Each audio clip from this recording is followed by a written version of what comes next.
¿Qué tal, mis queridos hermanos, mis queridas hermanas? Qué gozo para mí saludarles en la oportunidad de continuar con esta linda experiencia, como lo es el estudio de la Santa Biblia a través del programa Reavivados por su palabra.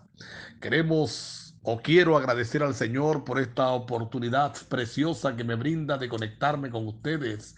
Y es mi oración para que al hacerlo sea de gran bendición a sus vidas en todo momento. También, como siempre, desafío a cada uno de mis hermanos, de mis hermanas, para que lean el capítulo por su cuenta, extraigan sus propias lecciones y por la gracia del Señor, entonces esas lecciones sean de bendición para sus vidas. Te invito a compartirla aquí en los comentarios para que por la gracia todos podamos crecer. Hoy estaremos dando inicio a la carta del apóstol Pablo a los Efesios. Estaremos estudiando, por supuesto, el capítulo número 1, pero antes de hacerlo, quisiera hacer algunas consideraciones especiales acerca de esta carta para comprender mejor el mensaje. Ustedes saben que en algunos de los manuscritos más antiguos que se encuentran no aparece la expresión en Éfeso, que está allí registrada en el verso número 1 según la versión Reina Valera, indicando que la carta fue escrita a los Efesios. Esto ha dado pie para que algunos eruditos indiquen que esta carta no fue en realidad escrita a la iglesia en Éfeso, sino que fue una carta escrita, algunos dicen que a la iglesia de la Odisea, y se cita Colosenses 4:16, donde el apóstol Pablo manda a leer la carta que se escribió a la Odisea. No la tenemos oficialmente en el canon bíblico, así que algunos expresan que la carta a Éfeso o a la iglesia en Éfeso fue esta carta. Otros dicen que fue una carta general, es decir, una carta circular escrita por el apóstol Pablo para hacer circular por varias iglesias. Otros indican que sí fue una carta destinada a Éfeso. Pudiera haber una combinación entre las opciones B y C, es decir, una carta circular escrita originalmente a Éfeso, pero que el apóstol Pablo mandó a que se reenviara a otras iglesias del área. Por eso puede que cuando se transcribió esta carta, entonces se eliminó la expresión en Éfeso, dando a entender que la carta era para la iglesia a la que le llegaba. En la ausencia de saludos personales de Pablo, que también acostumbra en otras cartas, pues ha dado pie a dar por sentado que es una carta circular escrita para ser leída en varias iglesias. Sin embargo, podemos estar seguros que el autor de la misma es el apóstol Pablo y fue escrita entonces para enseñar principios que hoy en día todavía están vigentes y son necesarios. Vamos al capítulo número 1 entonces de esta carta. Ya hemos visto que Pablo es el autor, se presenta a la misma diciendo que se presenta como apóstol de Jesucristo por voluntad de Dios. Esta expresión no es una tendencia de Pablo o no es un deseo de Pablo de superioridad, de darse crédito, sino al contrario de presentarse como un siervo humilde del Señor que está dispuesto a hacer su voluntad, que está dispuesto a trabajar para Él. Expresa un claro sentido de vocación y obligación para Dios. Su llamado procedía directamente de Dios.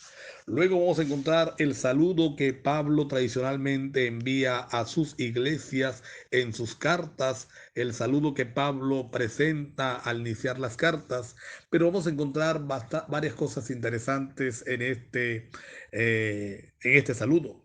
Gracia y paz a vosotros de Dios nuestro Padre, del Señor Jesucristo. Bendito sea el Dios y Padre, dice el verso número 3 de nuestro Señor Jesucristo, que nos bendijo con toda bendición espiritual en los lugares celestiales en Cristo. Qué hermosa bendición, qué hermosa seguridad. Esta frase, en los lugares celestiales, es característica aquí en la carta a los Efesios. Es usada 5 veces en la carta por el apóstol Pablo y las bendiciones que el cielo ha preparado, las bendiciones que en el cielo se han determinado, están cayendo y seguirán cayendo sobre cada uno de los hombres y mujeres que aceptan a Cristo Jesús. Me llama la atención poderosamente que el autor va a presentar el saludo, las bendiciones del saludo, las va a presentar en pasado, como un hecho ejecutado, como un hecho listo. Algunos han malinterpretado este saludo y han torcido la escritura para establecer que hay seres humanos que nacen predestinados ya para salvación, que no importa lo que hagan con su vida, al final van a ser salvos, mientras que otros han nacido predestinados para perdición, que no importa lo que hagan, al final de sus vidas se van a perder. Pero nada más lejos de la verdad. Si bien es verdad que los seres humanos han nacido con una predestinación, es la de la salvación. Todos estamos llamados a ser salvos. Cristo murió en la cruz del Calvario por todos los seres humanos. Cristo murió en la cruz del Calvario por cada uno de nosotros, independientemente del resultado final. Así que ese resultado final va a depender de la decisión que tomemos hoy. Va a depender de la decisión que hagamos hoy al ofrecimiento de salvación que nuestro Dios y nuestro Señor Jesucristo a través del Espíritu Santo nos están ofreciendo a cada uno de nosotros. Si respondemos afirmativamente, si respondemos aceptando el llamado del Señor, entonces el Espíritu Santo promete que la obra que ha iniciado la va a culminar, la va a completar. Él dice que si nos mantenemos en Él, la seguridad de la salvación es indiscutible. Pero si rechazamos el llamado, o si no nos mantenemos firmes en ese llamado, fluctuamos demasiado, entonces hay riesgo de perdición sin duda alguna. Por eso, si hay una primera decisión que tomar al mirar el saludo de Pablo a la iglesia que está en Éfeso, es el de decidir tomar a Cristo como nuestro Señor, vivir para Él, establecer entonces el deseo de caminar con Él por toda la eternidad, por siempre en el nombre del Señor. Ahora, dije que es interesante el hecho de que el apóstol Pablo lo presenta como un hecho cumplido. Mira por lo menos cómo dice. Voy a leerte los versos 4 y 5. Dice, según nos escogió en él antes de la fundación del mundo, para que fuésemos santos y sin mancha delante de él. La verdad es que el plan de salvación, como lo conocemos, como lo entendemos, fue puesto en marcha desde antes de la fundación del mundo. Es decir, ya existía, ya estaba escrito, ya Jesús se había ofrecido a ser el garante del ser humano en caso tal de que la humanidad fallara, en caso tal de que se equivocaran y entonces cayeran en el pecado. Todos los seres humanos fueron escogidos. Ahora, los que aceptan a Cristo Jesús disfrutan de esa bendición que fue planificada desde antes de la fundación del mundo. Disfrutan de esta experiencia maravillosa que significa ser redimidos en Cristo Jesús. Versículo 5, en amor, habiéndolos predestinados para ser adoptados hijos suyos por medio de Jesucristo, según el puro afecto de su voluntad. Este es el versículo que muchos tratan de transgiversar, pero sin duda alguna los seres humanos estamos llamados a ser salvos.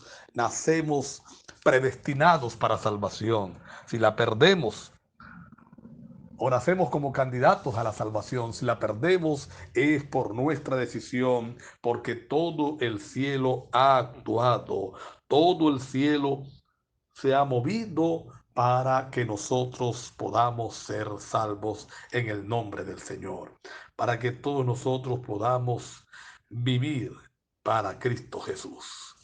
El saludo se extiende, o las bendiciones, las alabanzas al Señor por lo que ha hecho por el ser humano, se extiende en el resto del capítulo número 1.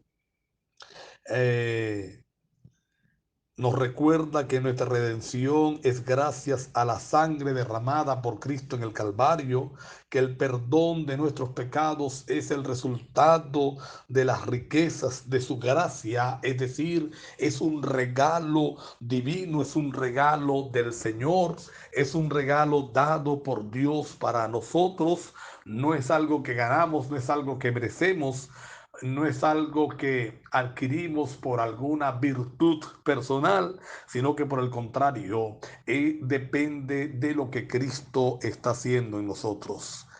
Ah, dice el verso número 12, a fin de que seamos para alabanza de su gloria, nosotros los que primeramente esperamos a Cristo. Es decir, nuestra redención va a redundar en gloria para Dios, porque es su mérito. Recuerda, lo he dicho en otras oportunidades, que el que está sentado en el banquillo de los acusados es el Padre, no somos nosotros. El juicio realmente es para Dios, es a Él el que está siendo juzgado, Dios Padre.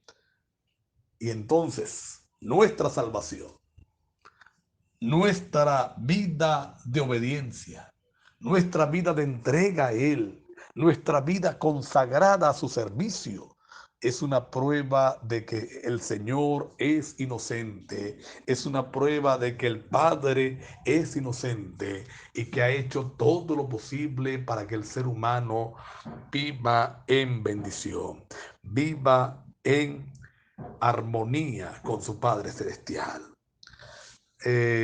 Sigue el apóstol Pablo afirmando la autoridad de Cristo Jesús sobre todo lo que está creado, como su muerte y su resurrección entonces ha traído la supremacía del Señor sobre todo. Alude sin duda alguna a la expresión de Jesús allí en Mateo 28, toda autoridad me ha sido dada en el cielo y en la tierra, toda autoridad me ha sido eh, dada en el cielo y en la tierra, y esa autoridad sigue estando vigente hasta la eternidad.